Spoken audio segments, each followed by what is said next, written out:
ప్రభునందు ప్రియులైన మీకందరికీ యేసుక్రీస్తు ప్రభువారి నామంలో శుభవందనాలు తెలియజేస్తూ ఉన్నాం. ఎడారిలో సెలయేర్లు అనే దిన ధ్యానము కొరకై స్వాగతం.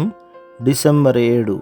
యెహోవా సెలవిచ్చినదేమనగా, గాలియే గాని వర్షమే గాని రాకపోయినను మీరును మీ మందలను మీ పశువులను త్రాగుటకు ఈ లోయ నీళ్లతో నిండును. ఇది యెహోవా దృష్టికి అల్పమే.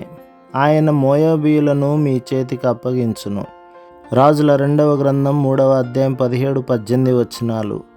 మానవ పరంగా ఇది అసాధ్యమే. అయితే దేవునికి అసాధ్యమైనది ఏదీ లేదు. చడి చప్పుడు లేకుండా కనిపించని వైపు నుంచి అసాధ్యం అనుకున్న మార్గంలో ఆ రాత్రిలో నీళ్లు వరదలా వచ్చేశాయి. తెల్లవారినప్పుడు స్వచ్ఛమైన నీళ్లతో ఆ లోయంతా నిండింది. ఎర్రటి ఆ ఎదోము కొండలు సూర్యకాంతిలో ప్రతిబింబించినాయి. మన అపనమ్మకం ఎప్పుడూ ఏదో ఒక సూచక క్రియ కనబడాలని చూస్తుంటుంది.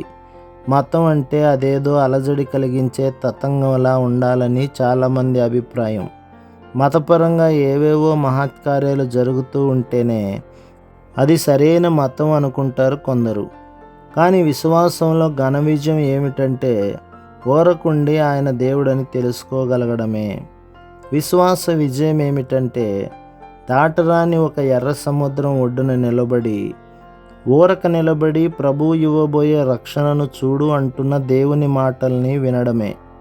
ముందుకి సాగిపో అనే మాట వినబడగానే మరే విధమైన చప్పుడు సూచన లేకపోయినా మన పాదాలు తడిసిన మొదటి అడుగు సముద్రంలోకి వేయడమే. నడిచిపోతూ ఉంటే సముద్రం రెండుగా చీలి అగాధ జలాల్లో గుండా దారి ఏర్పడుతుంది. మీరు ఇంతకు ముందు ఏదైనా దైవ సంబంధమైన మహత్కార్యాన్నో స్వస్థతనో కన్నులారా చూసి ఉన్నట్టయితే మిమ్మల్ని నిజంగా ఆశ్చర్యపరిచినది ఆ నిశ్శబ్దమే. ఏ హడావుడి లేకుండా మౌనంగా మామూలుగా ఆ వింత జరిగిపోయిన తీరేనని నిస్సందేహంగా చెప్పగలను. అక్కడ ఆడంబరం కానీ కళ్ళు మిరుమిట్లు గొలిపే సన్నివేశాలు కానీ లేవు. మన సర్వశక్తుడైన దేవుని సన్నిధిలో శూన్యమైపోయిన హృదయంతో నిలబడి ఇదంతా చేయడం ఆయనకి ఎంత తేలికైన పనో, ఎవరి సహాయము లేకుండా ఎంత సునాయాసంగా చేయగలిగాడో తలుచుకున్నాము. విశ్వాసం ప్రశ్నించదు, లోబడుతుంది, అంతే. సైనికులంతా కలిసి గుంటలు త్రవ్వారు.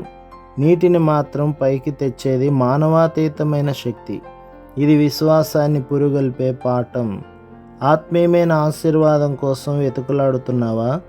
గుంటలు త్రవ్వండి, దేవుడు వాటిని నింపుతాడు.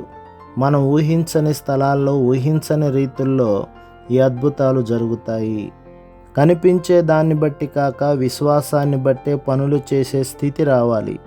వర్షం కానీ గాలి కానీ లేకపోయినా దేవుడు గుంటల్లో నీళ్లు నింపుతాడని ఎదురు చూడగలగాలి.